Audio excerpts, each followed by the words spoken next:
This is the reading to learn math for section 7.3. If the measures of three angles of a triangle are blank, then the measures of the sides opposite those angles are unequal in the same order. You're also going to write unequal in there. That's what that theorem says. In a blank triangle, the hypotenuse is the side with the greatest measure.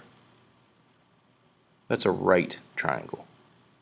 That's actually what this theorem says down here in number 4. This theorem 7.8, they tell you the hypotenuse of a right triangle is the biggest side. Part C, the largest angle of a triangle is opposite of the longest side. The blank angle of a triangle is opposite of the shortest side. The smallest angle. Number 2, you're given a triangle with side lengths. From A to B is 15, B to C is 22, A to C is 10. Explain how you will determine the order of the angle measures from greatest to least. We don't know the angles, but we can definitely put them in order. If this is the biggest side, across from the biggest side is the biggest angle. So angle A is definitely across from here. Now how did I know that?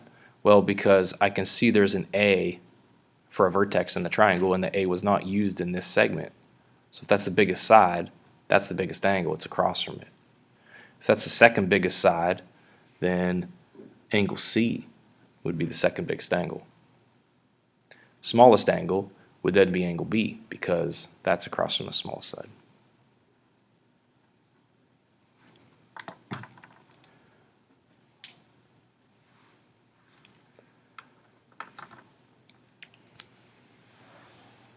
Number 3, you're given a triangle with angles that measure as follows. Measure of angle M is 112. Measure of angle H is 50. And the measure of angle J is 18. Explain how you will determine the order of the size of the side measures from smallest to largest. Okay, so here's your explanation. If you're going smallest to largest, you're going to find the smallest angle first, which would be this guy. Now, across from the smallest angle is the smallest side. So what are the other two letters in your triangle? Don't use a J. It would be MH. That's the smallest side. The next smallest side would be MJ, because that's the next smallest angle.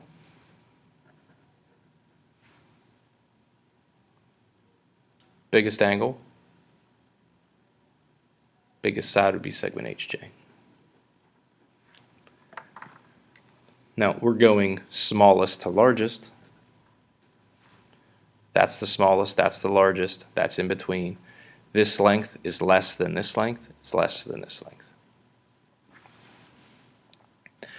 Number 4, write several sentences to explain why theorem 7.8 is true.